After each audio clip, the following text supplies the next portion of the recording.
ஒரு நாட்டை ஆளும் அரசன் ஒருவனிடத்தில் அந்த நாட்டின் சிற்பி 4 பொம்மைகளை கொண்டு வந்து தருகிறார். அரசன் கோபமாக, நான் என்ன சின்ன பிள்ளையா பொம்மைகளை வைத்து விளையாட? இப்படி கேட்க சிற்பி, இல்லை அரசே, இது நம் வருங்கால ராஜாவுக்கு, அதாவது நம் இளவரசருக்கு. இப்படி சொல்ல, இந்த பொம்மைகளில் சில விசேஷங்கள் உண்டு அரசே. இந்த 4 பொம்மைகளின் 2 காதுகளிலும் ஓட்டை இருக்கிறது பாருங்கள் என்கிறார் அரசன். அந்த ஓட்டைகளில் அப்படி என்ன விசேஷம் சிற்பியாரே? முதல் பொம்மையை அரசனிடம் கொடுக்கிறார் சிற்பி. கூடவே ஒரு மெல்லிய சங்கிலியையும் கொடுத்து அதன் ஒரு பக்க காதின் ஓட்டையில் விட சொல்லுகிறார். அரசரும் விடுகிறார். சங்கிலி மறுபக்க காதின் வழியாக வருகிறது. சிற்பி, இப்படித்தான் அரசரே, மனிதர்களில் சிலர் நாம் எதை சொன்னாலும் இந்த காதில் வாங்கி அந்த காதின் வழியாக அனுப்பி விடுவார்கள். இரண்டாவது பொம்மையை கொடுத்து அதையே திரும்ப செய்ய சொல்லுகிறார். அந்த இரண்டாவது பொம்மையில் காது வழியே நுழைந்த சங்கிலி வாய் வழியே வருகிறது. சிற்பி, இப்படித்தான் அரசே, மனிதர்களில் சிலர் இந்த மாதிரி எதை சொன்னாலும் அதை அடுத்த நொடியே வாய் வழியே வெளியே விட்டு பரப்பி விடுகிறார்கள். இப்படி சொல்லுகிறார்.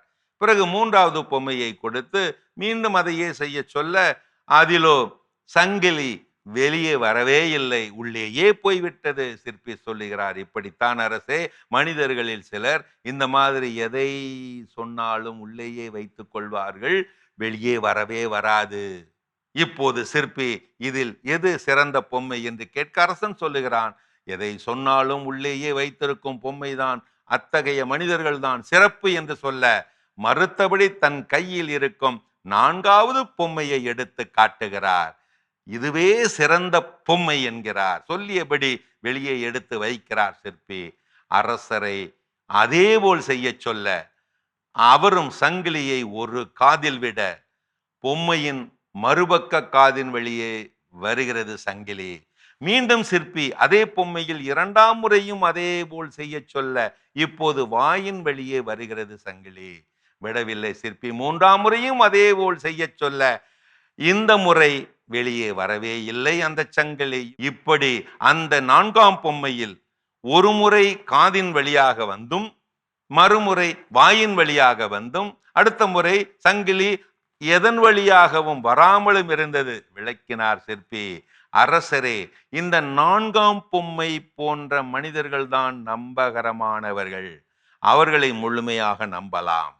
அவர்கள்தான் எதை பேச வேண்டுமோ அங்கு பேசி, எதை கேட்க வேண்டுமோ அங்கு கேட்டு, எங்கு அமைதியாயிருக்க வேண்டுமோ அங்கு அமைதி காப்பார்கள்.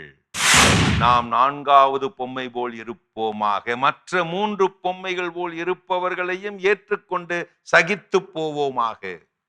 எங்கு பேசக்கூடாதோ அங்கு பேசினாலும், எங்கு கேட்கக்கூடாதோ அங்கு கேட்டாலும், எங்கு அமைதி காக்காமல் இருக்கக்கூடாதோ அங்கு அமைதி காத்தாலும் சிக்கல்தான்.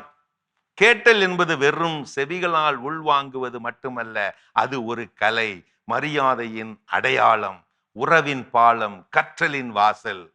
அறிவு பேசும், ஆனால் ஞானம் கவனிக்கும். நாம் பேசும்போது ஏற்கனவே தெரிந்ததைத்தான் பேசுகிறோம், ஆனால் கவனிக்கும் போதுதான் புதியவற்றை கற்றுக்கொள்ளுகிறோம். பேசுதல் என்பது காயப்படுத்தாமல் பேசுவது, சிக்கனமாய் பேசுவது, உண்மையை இனிமையாய் பேசுவது, இடம் பொருள் ஏவல் காலம் அறிந்து பேசுவது. வார்த்தைகளால் காயப்படுத்தவும் முடியும், குணப்படுத்தவும் முடியும். இப்படி அறிந்து பேசுவது. அமைதி காத்தல் என்பது உள்நோக்கிய உள்ளொடி பயணத்தின் தொடக்கம். 100 வார்த்தைகள் சொல்லாத ஒரு கருத்தை உணர்த்திவிடும் ஒரு மௌனம், ஒரே ஒரு மௌனம். கோபமான தருணங்களில் அமைதி காப்பதே முதிர்ச்சி.